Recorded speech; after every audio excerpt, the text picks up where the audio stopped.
Assalamualaikum warahmatullahi wabarakatuh. Saya Nazwa Koma. Di sini saya akan memaparkan materi pada MK Advokasi dan Negosiasi dan Advokasi Bisnis tentang materi manajemen krisis dalam advokasi bisnis. Apa itu manajemen krisis dalam konteks advokasi? Adalah serangkaian proses dan tindakan yang terancang untuk mempersiapkan, merespon, dan pulih dari peristiwa tak terduga yang dapat merugikan tujuan advokasi, kredibilitas organisasi atau kelompok yang diwakili. Tujuannya adalah meminimalkan dampak negatif dan jika mungkin mengubah krisis menjadi peluang.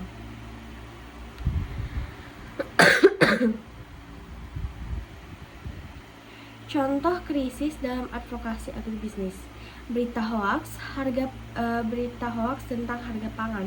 Misalnya, tersebarnya informasi palsu tentang kenaikan drastis harga beras yang memicu kepanikan konsumen dan destabilitas pasar bagi kelompok advokasi petani. Ini bisa menjadi krisis karena dapat memicu kebijakan kontrol harga yang merugikan petani atau menyudutkan petani sebagai penyebab kenaikan harga. Nah, kebijakan dadakan larangan ekspor atau impor, pemerintah secara tiba-tiba mengeluarkan kebijakan larangan ekspor komoditas tertentu, misalnya minyak goreng, batu bara, atau larangan impor produk pertanian. Ini bisa menjadi krisis besar bagi asosiasi pengusaha agribisnis atau eksportir karena langsung mengancam pada keberlangsungan usaha dan rantai pasok.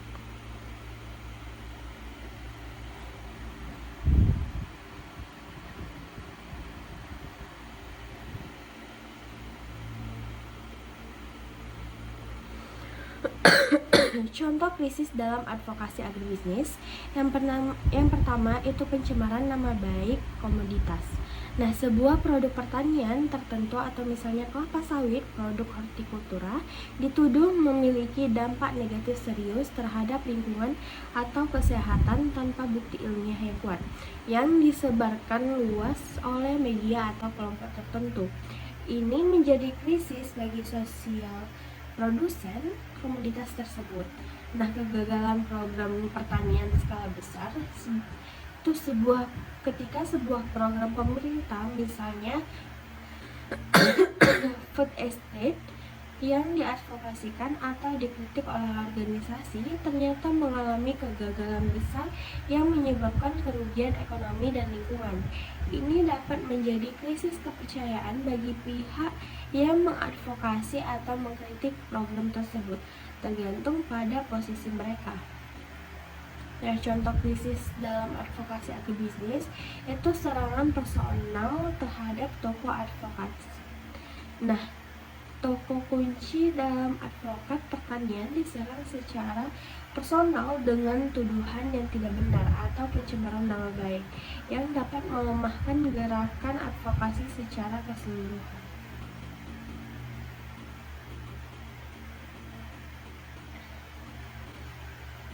Lalu ada strategi menghadapi penolakan, ancaman, atau misinformasi. Dengan menghadapi penolakan, ancaman, atau misinformasi memerlukan respon yang cepat, terkoordinasi, dan strategis. Nah, ada pembentukan tim krisis, di mana tujuan tim inti yang terdiri dari juru bicara, ahli komunikasi, ahli hukum atau jika diperlukan, dan perwakilan dari kelompok yang diadvokasi. Nah, tim ini harus memiliki otoritas untuk membuat keputusan cepat. Lalu ada pemantauan dan deteksi dini. Aktif memantau media massa atau cetak elektronik online dan media sosial untuk mendeteksi munculnya isu-isu negatif, misinformasi atau ancaman sedini mungkin. Gunakan alat social listening untuk melacak sebutan merek, hashtag terkait, dan sentimen publik.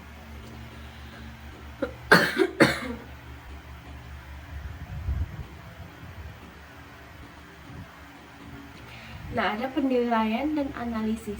Setelah krisis terdeteksi, segera lakukan analisis mendalam. Apa sumber krisis? Seberapa luas dampaknya? Siapa saja yang terpengaruh? Apa fakta-fakta yang sebenarnya? Lalu siapa pihak-pihak yang menyebarkan informasi atau ancaman? Lalu, bedakan antara kritik yang valid dan misinformasi atau hoax.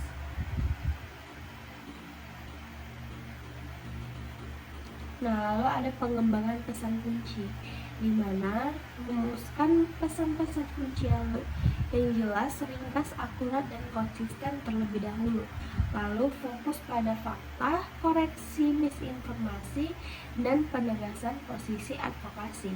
Lalu hindari bahasa yang emosional atau defensif. Lalu ada respon cepat dan tepat. Nah, jangan menunda respon. Penundaan dapat memburukkan situasi dan menimbulkan resepsi negatif. Pilih saluran yang tepat, tergantung pada sifat krisis, atau misalnya pernyataan pers, klarifikasi di media sosial, surat terbuka, dialog dengan pihak terkait. Lalu transparansi yang bersikap terbuka dan jujur sejauh mungkin. Ada juga empati, akui kekhawatiran publik atau pihak yang terdampak. Lalu fokus pada solusi. Jika krisis terkait masalah, sampaikan langkah-langkah yang akan diambil untuk mengatasinya.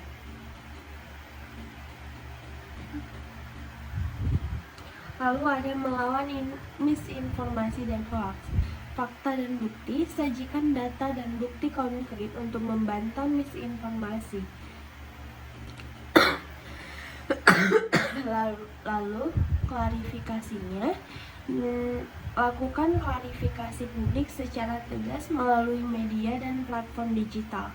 Nah, edukasi publik, jika perlu luncurkan kampanye edukasi untuk meningkatkan literasi media dan kritis masyarakat terhadap informasi yang diterima. Nah, ada juga melaporkan ke platform atau pihak berwenang. Jika misinformasi disebarkan melalui platform tertentu, laporkan untuk tindakan lebih lanjut.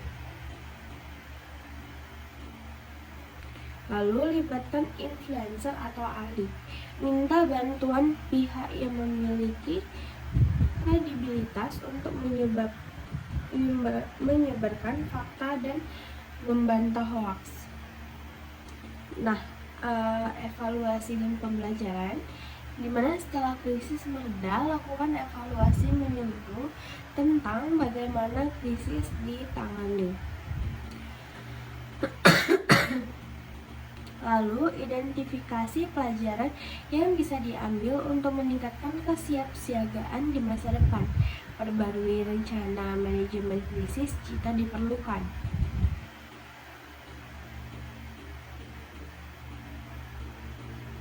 Lalu ada teknik pembuatan pernyataan resmi dan klarifikasi di media sosial.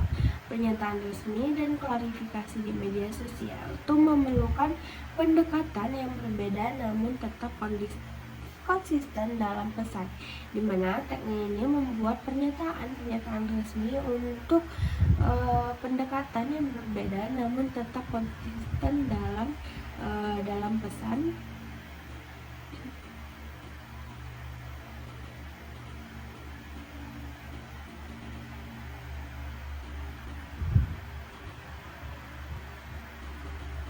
Lalu ada pernyataan resmi, jelas dan ringkas. Sampaikan poin-poin utama dalam beberapa paragraf. Lalu ada faktual dan akurat. Pastikan semua informasi yang disampaikan benar dan dapat diverifikasi. Tujuan yang jelas, apa yang ingin dicapai dengan pernyataan ini. Misalnya, mengklarifikasi, membantah tuduhan, mengumumkan tindakan. Lalu dapat satu suara, di mana pastikan hanya satu juru bicara resmi yang ditunjukkan untuk memberikan pernyataan. Lalu ada call to action, Ini secara opsional. Jika relevan, sertakan apa yang diharapkan dari pihak lain atau publik. Lalu ada kontak media, disertakan informasi kontak juru bicara untuk pernyataan lebih lanjut. Lalu ada klarifikasi di media sosial. Cepat dan responsif, waktu sangat krusial di media sosial. Gunakan bahasa yang tepat, gunakan bahasa yang sesuai dengan platform atau dan audiens Anda, namun tetap profesional. Lalu ringkas dan to the point, penggunaan media sosial memiliki rentang perhatian yang pendek. Nah, fokus pada fakta, koreksi misinformasi dengan fakta singkat dan jelas. Lalu gunakan visual secara opsional. Ini adalah infografis atau grafik singkat dapat membantu memvisualisasikan data dan memperoleh pesan. Lalu bersiap untuk interaksi. Harapkan pernyataan atau komentar dan bersiaplah untuk meresponnya secara bijak.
Manajemen krisis dalam advokasi agribisnis merupakan serangkaian langkah yang dilakukan untuk mempersiapkan, menghadapi, dan memulihkan organisasi dari berbagai situasi yang dapat menghambat tujuan advokasi, seperti penolakan, ancaman, maupun penyebaran hoaks.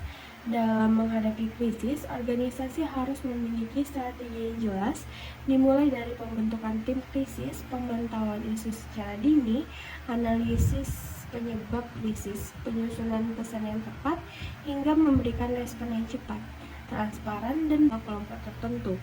Ini menjadi krisis bagi sosial produsen komoditas tersebut. Nah, kegagalan program pertanian skala besar itu ketika sebuah program pemerintah, misalnya food estate, yang diadvokasikan atau dikritik oleh organisasi ternyata mengalami kegagalan besar yang menyebabkan kerugian ekonomi dan lingkungan. Ini dapat menjadi krisis kepercayaan bagi pihak yang mengadvokasi atau mengkritik program tersebut, tergantung pada posisi mereka. Nah, contoh krisis dalam advokasi agribisnis itu serangan personal terhadap tokoh advokat. Nah, tokoh kunci dalam advokat pertanian diserang secara personal dengan tuduhan yang tidak benar atau pencemaran nama baik yang dapat melemahkan gerakan advokasi secara keseluruhan.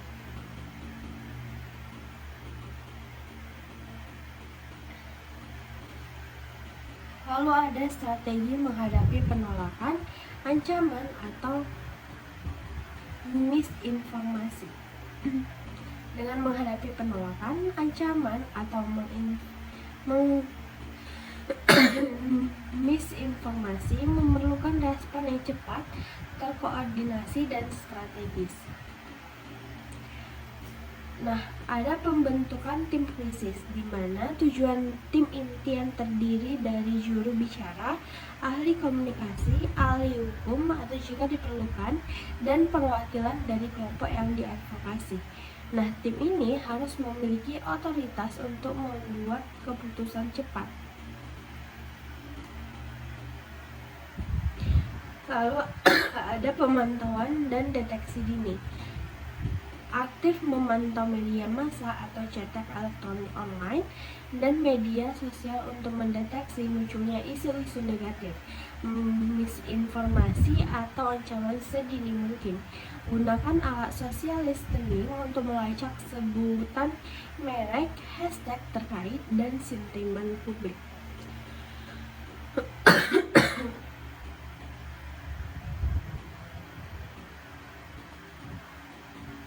Nah, ada penilaian dan analisis. Setelah krisis terdeteksi, segera lakukan analisis mendalam.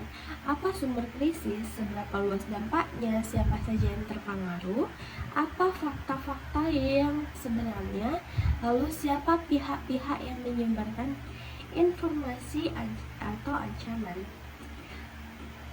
Lalu bedakan antara kritik yang valid dan misinformasi atau hoax.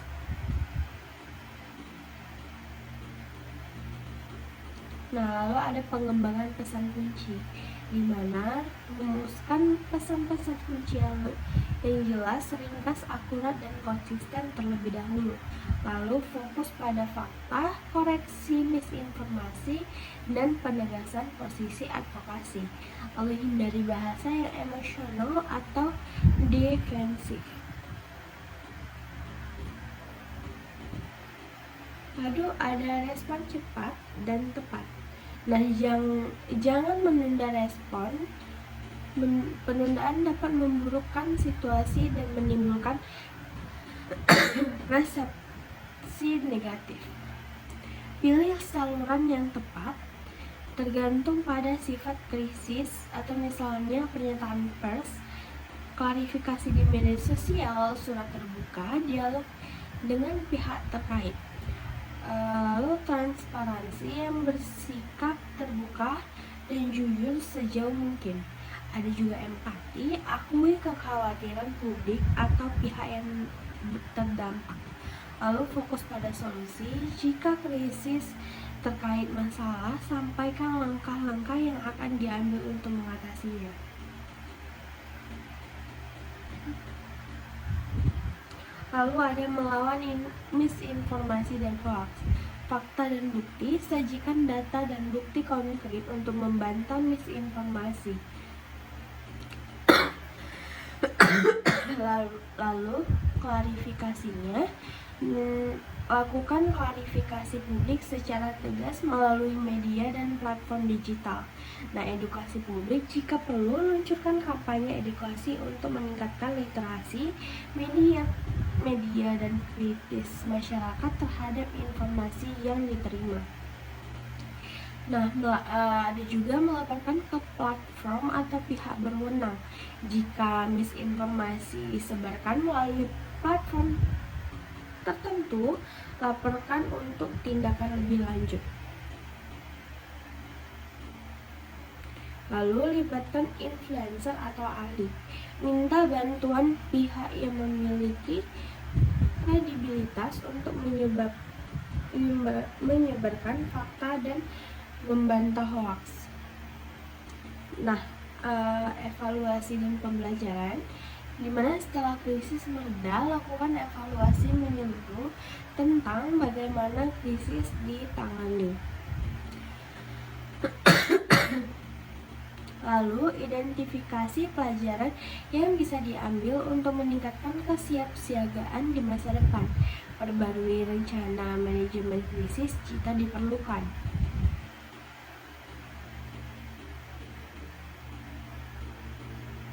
Lalu ada teknik pembuatan pernyataan resmi dan klarifikasi di media sosial.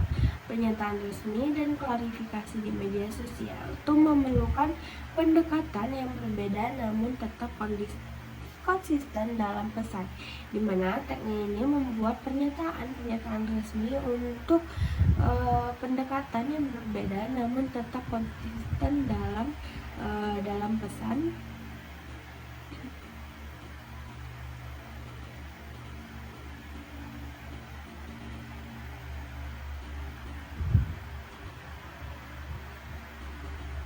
Lalu ada pernyataan resmi, jelas dan ringkas. Sampaikan poin-poin utama dalam beberapa paragraf. Lalu ada faktual dan akurat, pastikan semua informasi yang disampaikan benar dan dapat diverifikasi. Tujuan yang jelas, apa yang ingin dicapai dengan pernyataan ini. Misalnya, mengklarifikasi, membantah tuduhan, mengumumkan tindakan. Lalu dapat satu suara, di mana pastikan hanya satu juru bicara resmi yang ditunjukkan untuk memberikan pernyataan. Lalu ada call to action. Ini secara opsional. Jika relevan, sertakan apa yang diharapkan dari pihak lain atau publik. Lalu ada kontak media, disertakan informasi kontak juru bicara untuk pernyataan lebih lanjut. Lalu ada klarifikasi di media sosial. Cepat dan responsif, waktu sangat krusial di media sosial. Gunakan bahasa yang tepat, gunakan bahasa yang sesuai dengan platform dan audiens Anda, namun tetap profesional. Lalu ringkas dan to the point, penggunaan media sosial memiliki rentang perhatian yang pendek. Nah, fokus pada fakta, koreksi misinformasi dengan fakta singkat dan jelas. Lalu gunakan visual secara opsional. Ini adalah infografis atau grafik singkat dapat membantu memvisualisasikan data dan memperoleh pesan. Lalu bersiap untuk interaksi. Harapkan pernyataan atau komentar dan bersiaplah untuk meresponnya secara bijak.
Manajemen krisis dalam advokasi agribisnis merupakan serangkaian langkah yang dilakukan untuk mempersiapkan, menghadapi, dan memulihkan organisasi dari berbagai situasi yang dapat menghambat tujuan advokasi, seperti penolakan, ancaman, maupun penyebaran hoaks.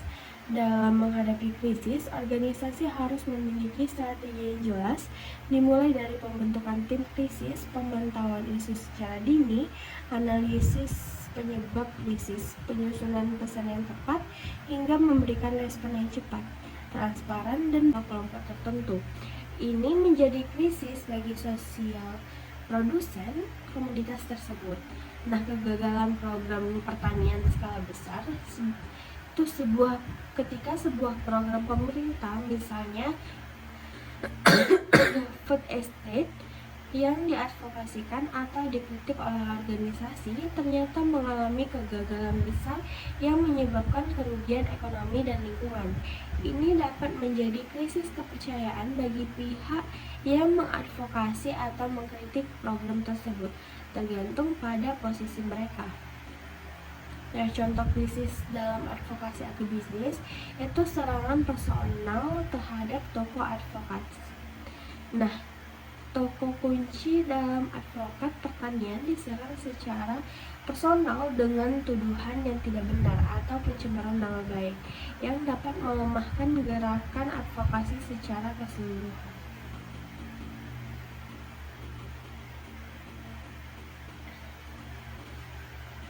Lalu ada strategi menghadapi penolakan, ancaman, atau misinformasi. Dengan menghadapi penolakan, ancaman, atau misinformasi memerlukan respon yang cepat, terkoordinasi, dan strategis.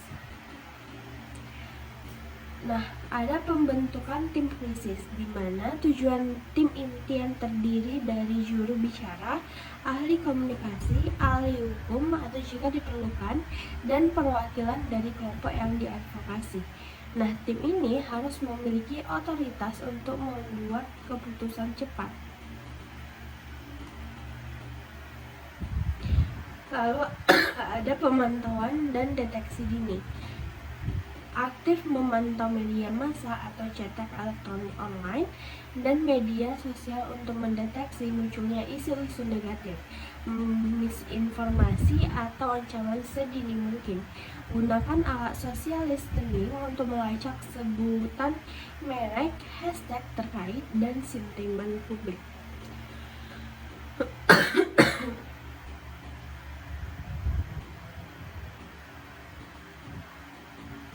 Nah, ada penilaian dan analisis. Setelah krisis terdeteksi, segera lakukan analisis mendalam. Apa sumber krisis, seberapa luas dampaknya, siapa saja yang terpengaruh, apa fakta-fakta yang sebenarnya, lalu siapa pihak-pihak yang menyebarkan informasi atau ancaman. Lalu, bedakan antara kritik yang valid dan misinformasi atau hoax.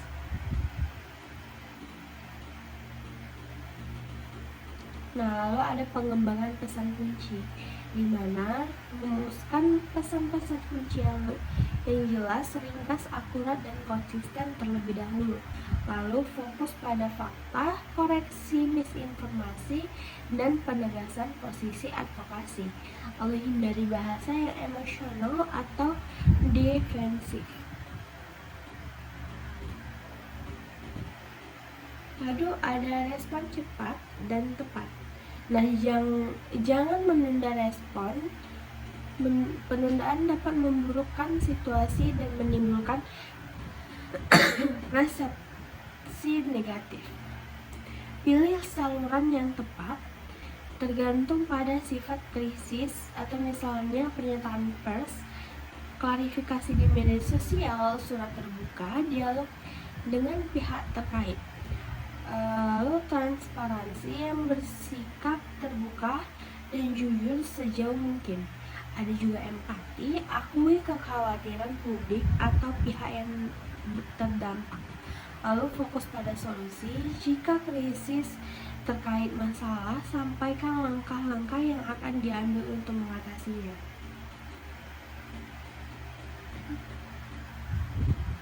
Lalu ada melawan misinformasi dan hoax. Fakta dan bukti, sajikan data dan bukti konkret untuk membantah misinformasi. Lalu klarifikasinya, lakukan klarifikasi publik secara tegas melalui media dan platform digital. Nah, edukasi publik, jika perlu luncurkan kampanye edukasi untuk meningkatkan literasi media dan kritis masyarakat terhadap informasi yang diterima. Nah, ada juga melaporkan ke platform atau pihak berwenang. Jika misinformasi disebarkan melalui platform tertentu, laporkan untuk tindakan lebih lanjut. Lalu libatkan influencer atau ahli. Minta bantuan pihak yang memiliki kredibilitas untuk menyebarkan fakta dan membantah hoax. Nah, evaluasi dan pembelajaran, di mana setelah krisis mereda, lakukan evaluasi menyeluruh tentang bagaimana krisis ditangani. Lalu, identifikasi pelajaran yang bisa diambil untuk meningkatkan kesiapsiagaan di masa depan. Perbarui rencana manajemen krisis jika diperlukan.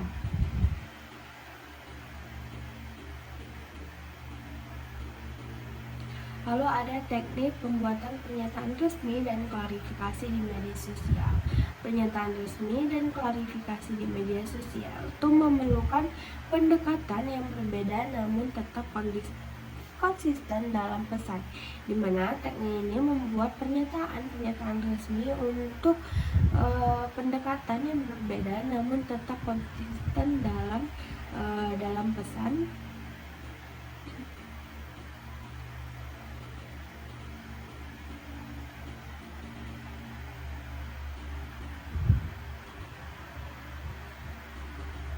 Lalu ada pernyataan resmi, jelas dan ringkas, sampaikan poin-poin utama dalam beberapa paragraf. Lalu ada faktual dan akurat, pastikan semua informasi yang disampaikan benar dan dapat diverifikasi. Tujuan yang jelas, apa yang ingin dicapai dengan pernyataan ini. Misalnya, mengklarifikasi, membantah tuduhan, mengumumkan tindakan. Lalu dapat satu suara, di mana pastikan hanya satu juru bicara resmi yang ditunjukkan untuk memberikan pernyataan. Lalu ada call to action, ini secara opsional. Jika relevan, sertakan apa yang diharapkan dari pihak lain atau publik. Lalu ada kontak media, disertakan informasi kontak juru bicara untuk pernyataan lebih lanjut. Lalu ada klarifikasi di media sosial, cepat dan responsif waktu sangat krusial di media sosial. Gunakan bahasa yang tepat, gunakan bahasa yang sesuai dengan platform dan audiens Anda, namun tetap profesional. Lalu ringkas dan to the point, penggunaan media sosial memiliki rentang perhatian yang pendek. Nah, fokus pada fakta, koreksi misinformasi dengan fakta singkat dan jelas. Lalu gunakan visual secara opsional. Ini adalah infografis atau grafik singkat dapat membantu memvisualisasikan data dan memperoleh pesan. Lalu bersiap untuk interaksi. Harapkan pernyataan atau komentar dan bersiaplah untuk meresponnya secara bijak.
Manajemen krisis dalam advokasi agribisnis merupakan serangkaian langkah yang dilakukan untuk mempersiapkan, menghadapi, dan memulihkan organisasi dari berbagai situasi yang dapat menghambat tujuan advokasi, seperti penolakan, ancaman, maupun penyebaran hoaks. Dalam menghadapi krisis, organisasi harus memiliki strategi yang jelas, dimulai dari pembentukan tim krisis, pemantauan isu secara dini, analisis penyebab krisis, penyusunan pesan yang tepat, hingga memberikan respon yang cepat, transparan, dan berdasarkan fakta. Selain itu, klarifikasi terhadap misinformasi harus dilakukan melalui media yang tepat dengan tetap menjaga kredibilitas organisasi. Setelah krisis selesai, evaluasi perlu dilakukan agar kelemahan yang terjadi dapat diperbaiki dan menjadi pelajaran untuk menghadapi krisis di masa mendatang. Dengan demikian, keberhasilan advokasi agribisnis tidak hanya ditentukan oleh kualitas program yang dijalankan, tetapi juga oleh kemampuan organisasi dalam mengelola komunikasi, menjaga kepercayaan publik, serta merespon setiap krisis secara profesional, cepat, dan tanggung jawab.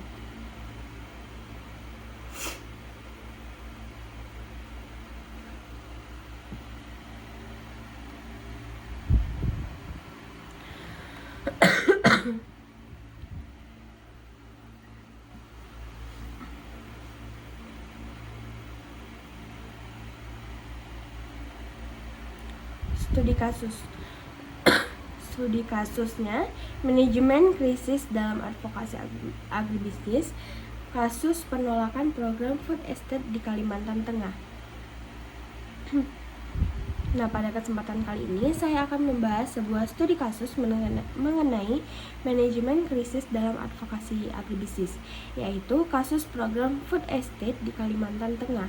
Kasus ini dipilih karena menunjukkan bagaimana sebuah program pertanian yang memiliki tujuan baik dapat mengalami krisis akibat berbagai faktor, mulai dari permasalahan teknis, komunikasi, hingga penyebaran informasi yang tidak akurat di media sosial. Kasus ini sangat relevan dengan materi yang telah kita pelajari, yaitu bagaimana sebuah organisasi atau pemerintah harus mampu menghadapi penolakan, ancaman, serta menginformasikan agar tujuan advokasi tetap dapat tercapai. Konsep tersebut sesuai dengan materi bahwa manajemen krisis bertujuan mempersiapkan, merespon, dan memulihkan organisasi dari dampak peristiwa yang mengganggu tujuan advokasi.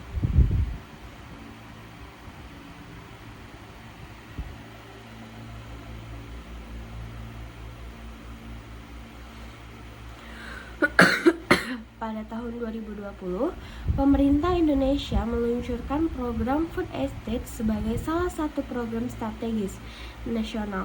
Program ini bertujuan meningkatkan ketahanan pangan Indonesia dengan membuka kawasan pertanian dalam skala besar. Salah satu lokasi utama program tersebut adalah Kabupaten Pulang Pisau dan Kabupaten Kapuas di Provinsi Kalimantan Tengah. Pemerintah memiliki beberapa tujuan utama. Pertama, itu meningkatkan produksi pangan nasional. Kedua, mengurangi tergantungan impor pangan. Ketiga, membuka lapangan pekerjaan bagi masyarakat sekitar. Namun dalam pelaksanaannya, berbagai tantangan mulai muncul. Sebagian lahan yang digunakan merupakan lahan gambut yang memiliki karakteristik berbeda dengan lahan yang sawah biasa. Tanah gambut memiliki tingkat kesamaan tinggi, mudah mengalami kekeringan saat musim kemarau, dan memerlukan teknik budidaya khusus. Selain itu, beberapa petani mengaku belum mendapatkan pendampingan yang optimal, sehingga mereka mengalami kesulitan dalam mengelola lahan. Masalah lain yang muncul adalah komunikasi antara pemerintah, petani, dan masyarakat yang belum berjalan secara baik.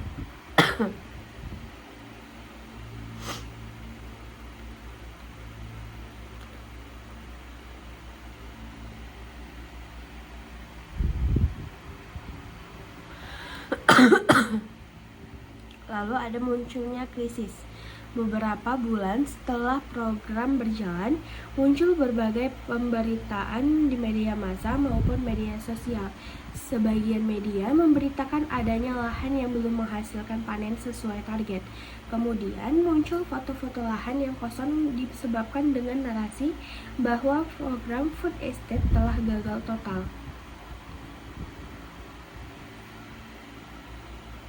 Masalahnya, tidak semua informasi tersebut benar. Beberapa foto ternyata berasal dari lokasi berbeda. Namun, karena informasi tersebut menyebar dengan sangat cepat melalui media sosial, masyarakat langsung mempercayainya.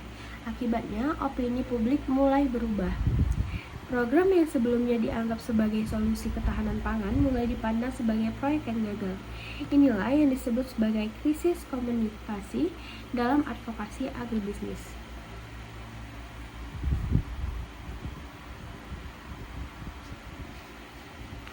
Lalu ada dampak krisis. Krisis tersebut memberikan dampak yang cukup besar.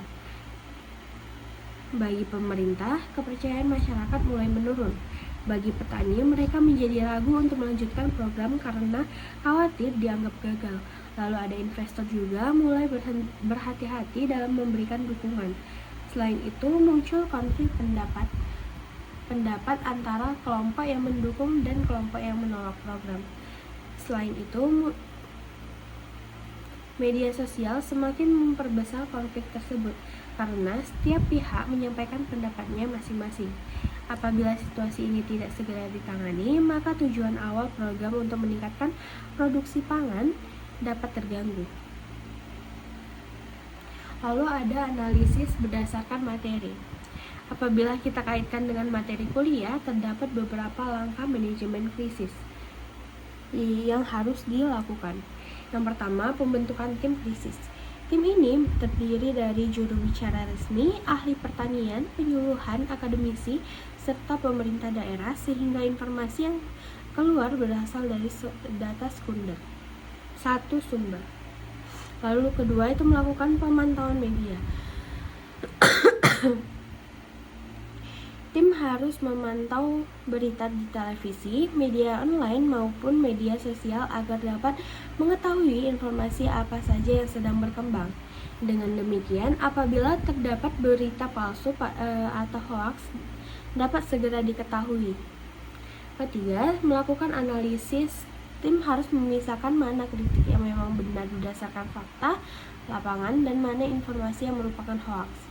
Nah, tidak semua kritik harus dianggap sebagai serangan. Justru kritik yang benar dapat dijadikan bahan evaluasi untuk memperbaiki program. Lalu ada keempat, membuat pesan utama, di mana pesan yang disampaikan kepada masyarakat harus sederhana, jelas, dan berdasarkan data.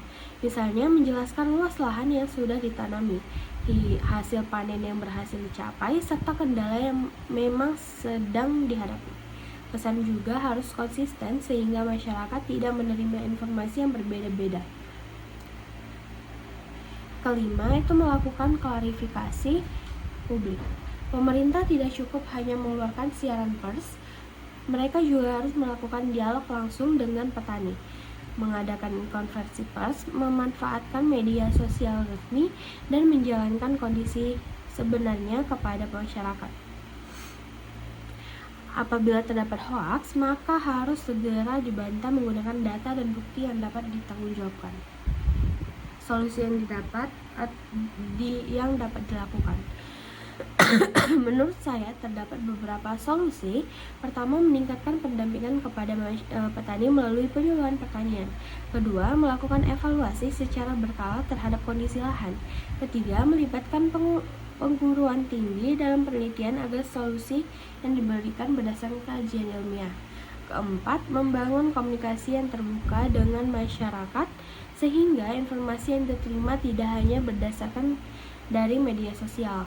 Kelima, meningkatkan literasi digital masyarakat agar tidak mudah mempercayai berita yang belum terbukti kebenarannya. Nah, dari studi kasus ini dapat disimpulkan bahwa krisis dalam advokasi bisnis tidak selalu berasal dari kegagalan produksi. Nah, seringkali krisis berdasarkan fakta. Selain itu, klarifikasi terhadap misinformasi harus dilakukan melalui media yang tepat dengan tetap menjaga kredibilitas organisasi. Setelah krisis selesai, evaluasi perlu dilakukan agar kelemahan yang terjadi dapat diperbaiki dan menjadi pelajaran untuk menghadapi krisis di masa mendatang. Dengan demikian, keberhasilan advokasi agribisnis tidak hanya ditentukan oleh kualitas program yang dijalankan, tetapi juga oleh kemampuan organisasi dalam mengelola komunikasi, menjaga kepercayaan publik, serta merespon setiap krisis secara profesional, cepat, dan tanggung jawab.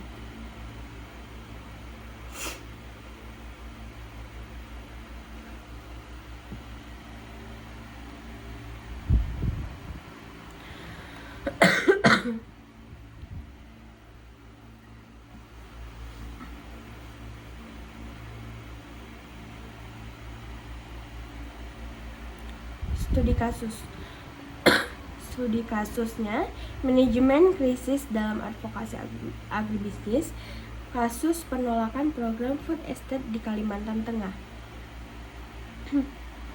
Nah, pada kesempatan kali ini saya akan membahas sebuah studi kasus mengenai manajemen krisis dalam advokasi agribisnis, yaitu kasus program food estate di Kalimantan Tengah.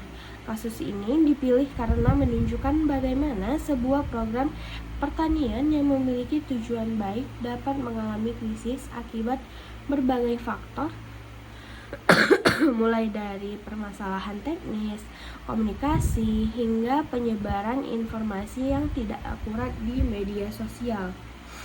Kasus ini sangat relevan dengan materi yang telah kita pelajari, yaitu bagaimana sebuah organisasi atau pemerintah harus mampu menghadapi penolakan, ancaman, serta menginformasikan agar tujuan advokasi tetap dapat tercapai. Konsep tersebut sesuai dengan materi bahwa manajemen krisis bertujuan mempersiapkan, merespon, dan memulihkan organisasi dari dampak peristiwa yang mengganggu tujuan advokasi.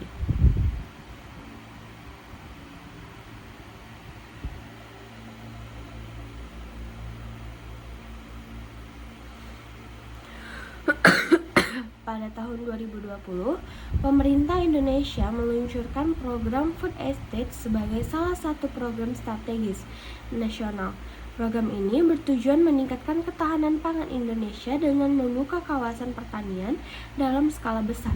Salah satu lokasi utama program tersebut adalah Kabupaten Pulang Pisau dan Kabupaten Kapuas di Provinsi Kalimantan Tengah.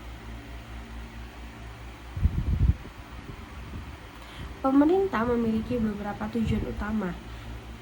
Pertama, itu meningkatkan produksi pangan nasional. Kedua, mengurangi tergantungan impor pangan.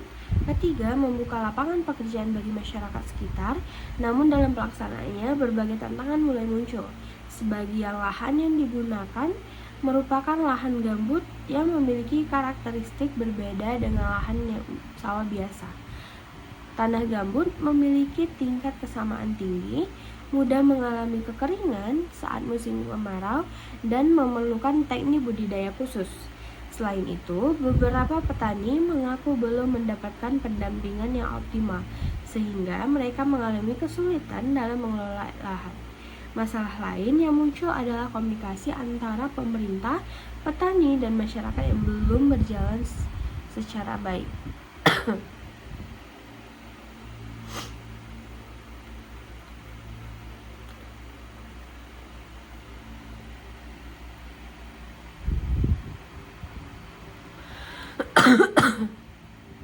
Lalu ada munculnya krisis.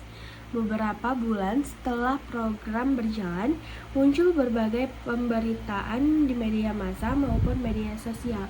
Sebagian media memberitakan adanya lahan yang belum menghasilkan panen sesuai target. Kemudian muncul foto-foto lahan yang kosong disebabkan dengan narasi bahwa program Food Estate telah gagal total.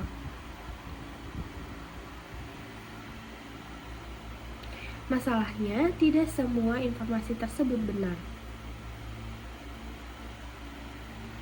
Beberapa foto ternyata berasal dari lokasi berbeda. Namun, karena informasi tersebut menyebar dengan sangat cepat melalui media sosial, masyarakat langsung mempercayainya. Akibatnya, opini publik mulai berubah. Program yang sebelumnya dianggap sebagai solusi ketahanan pangan mulai dipandang sebagai proyek yang gagal. Inilah yang disebut sebagai krisis komunikasi dalam advokasi agribisnis.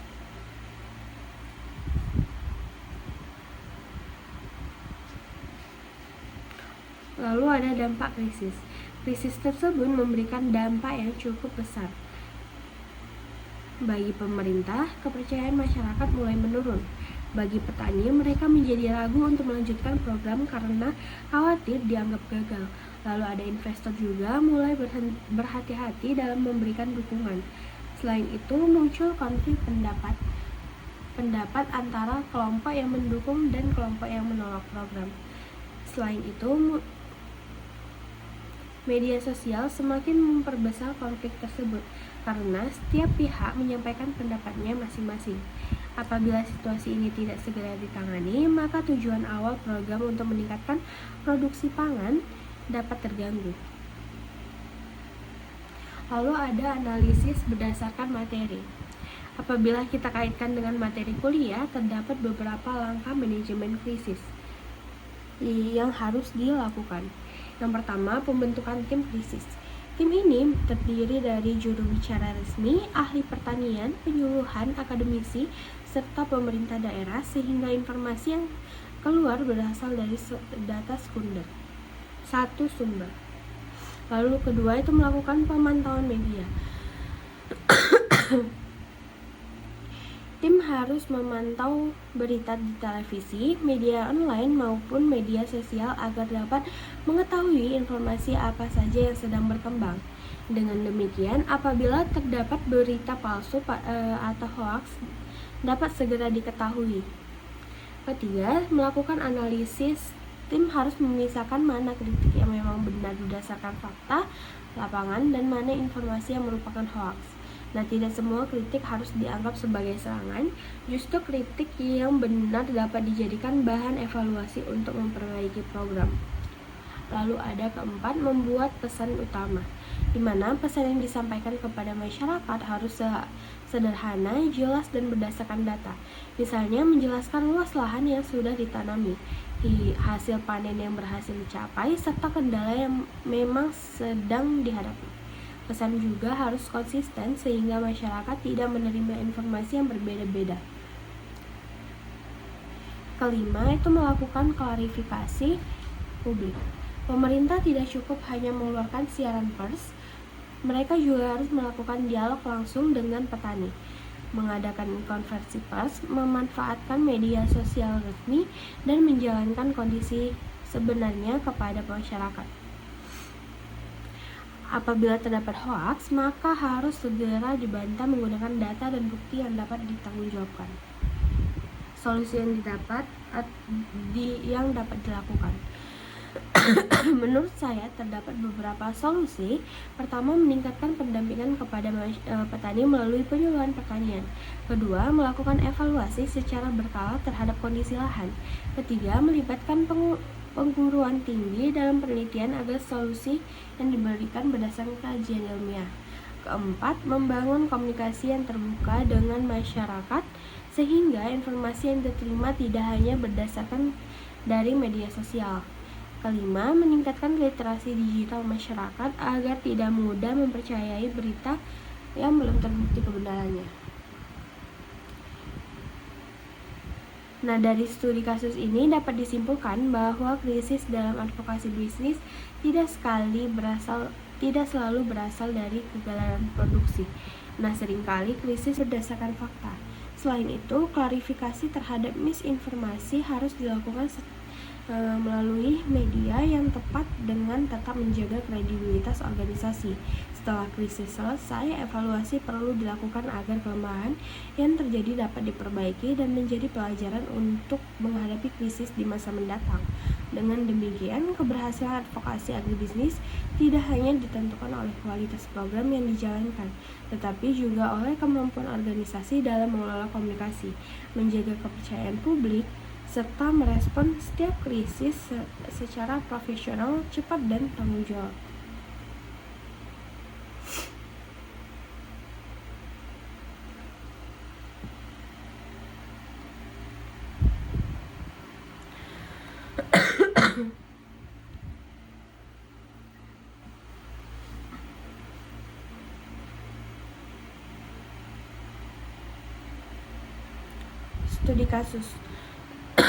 Studi kasusnya, manajemen krisis dalam advokasi agribisnis, kasus penolakan program food estate di Kalimantan Tengah. Nah, pada kesempatan kali ini saya akan membahas sebuah studi kasus mengenai manajemen krisis dalam advokasi agribisnis, yaitu kasus program food estate di Kalimantan Tengah. Kasus ini dipilih karena menunjukkan bagaimana sebuah program pertanian yang memiliki tujuan baik dapat mengalami krisis akibat berbagai faktor, mulai dari permasalahan teknis, komunikasi, hingga penyebaran informasi yang tidak akurat di media sosial. Kasus ini sangat relevan dengan materi yang telah kita pelajari, yaitu bagaimana sebuah organisasi atau pemerintah harus mampu menghadapi penolakan, ancaman, serta menginformasikan agar tujuan advokasi tetap dapat tercapai. Konsep tersebut sesuai dengan materi bahwa manajemen krisis bertujuan mempersiapkan, merespon, dan memulihkan organisasi dari dampak peristiwa yang mengganggu tujuan advokasi.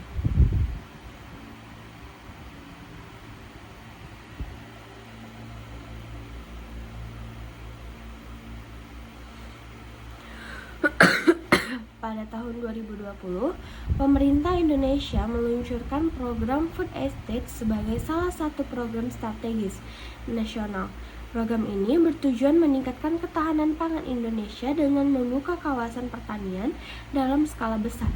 Salah satu lokasi utama program tersebut adalah Kabupaten Pulang Pisau dan Kabupaten Kapuas di Provinsi Kalimantan Tengah. Pemerintah memiliki beberapa tujuan utama. Pertama, itu meningkatkan produksi pangan nasional. Kedua, mengurangi tergantungan impor pangan. Ketiga, membuka lapangan pekerjaan bagi masyarakat sekitar. Namun dalam pelaksanaannya, berbagai tantangan mulai muncul. Sebagian lahan yang digunakan merupakan lahan gambut yang memiliki karakteristik berbeda dengan lahan yang sawah biasa. Tanah gambut memiliki tingkat kesamaan tinggi, mudah mengalami kekeringan saat musim kemarau, dan memerlukan teknik budidaya khusus. Selain itu, beberapa petani mengaku belum mendapatkan pendampingan yang optimal, sehingga mereka mengalami kesulitan dalam mengelola lahan. Masalah lain yang muncul adalah komunikasi antara pemerintah, petani, dan masyarakat yang belum berjalan secara baik.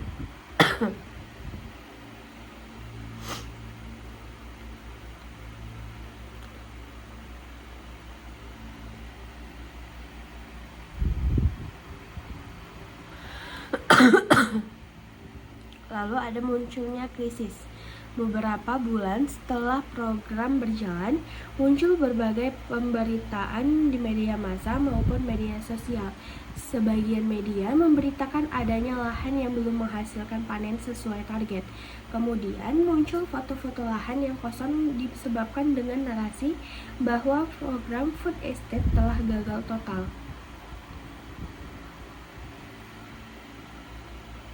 Masalahnya, tidak semua informasi tersebut benar. Beberapa foto ternyata berasal dari lokasi berbeda. Namun, karena informasi tersebut menyebar dengan sangat cepat melalui media sosial, masyarakat langsung mempercayainya. Akibatnya, opini publik mulai berubah.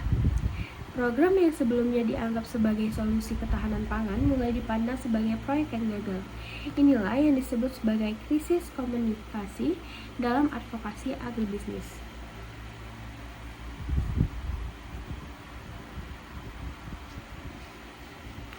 Lalu ada dampak krisis. Krisis tersebut memberikan dampak yang cukup besar. Bagi pemerintah, kepercayaan masyarakat mulai menurun. Bagi petani, mereka menjadi ragu untuk melanjutkan program karena khawatir dianggap gagal. Lalu ada investor juga mulai berhati-hati dalam memberikan dukungan. Selain itu, muncul konflik pendapat antara kelompok yang mendukung dan kelompok yang menolak program. Selain itu, media sosial semakin memperbesar konflik tersebut karena setiap pihak menyampaikan pendapatnya masing-masing. Apabila situasi ini tidak segera ditangani, maka tujuan awal program untuk meningkatkan produksi pangan dapat terganggu. Lalu ada analisis berdasarkan materi. Apabila kita kaitkan dengan materi kuliah, terdapat beberapa langkah manajemen krisis yang harus dilakukan. Yang pertama, pembentukan tim krisis. Tim ini terdiri dari juru bicara resmi, ahli pertanian, penyuluhan, akademisi, serta pemerintah daerah, sehingga informasi yang keluar berasal dari data satu sumber. Lalu kedua itu melakukan pemantauan media.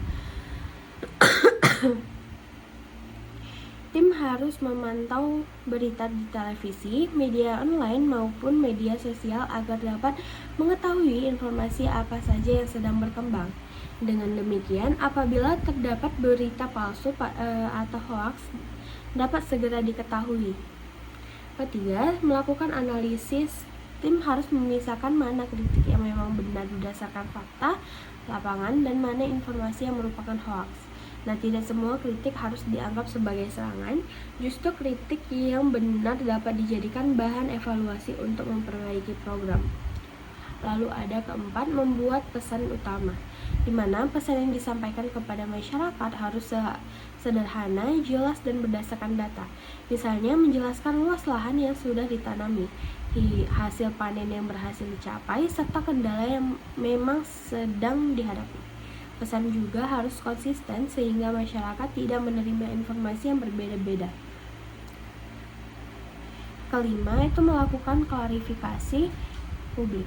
Pemerintah tidak cukup hanya mengeluarkan siaran pers, mereka juga harus melakukan dialog langsung dengan petani, mengadakan konferensi pers, memanfaatkan media sosial resmi, dan menjalankan kondisi sebenarnya kepada masyarakat.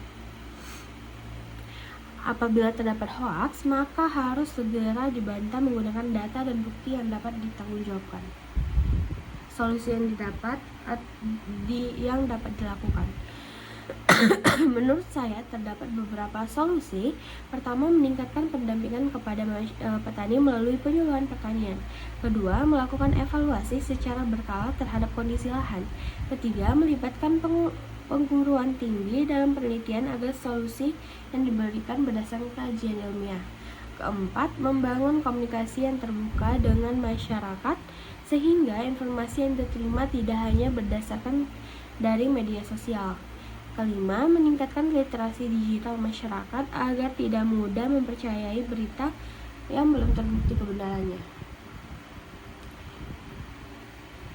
Nah, dari studi kasus ini dapat disimpulkan bahwa krisis dalam advokasi bisnis tidak selalu berasal dari kegagalan produksi. Nah, seringkali krisis muncul akibat komunikasi yang kurang efektif dan penyebaran informasi yang tidak benar.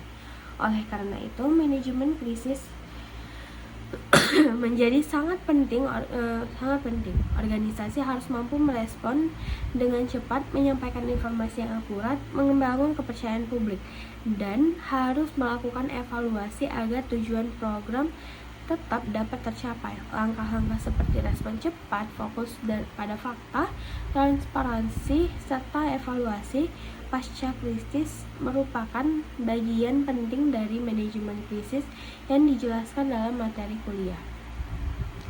Sekian dari saya Nazwa Fauma, menutup materi pada hari ini. Wassalamualaikum warahmatullahi wabarakatuh.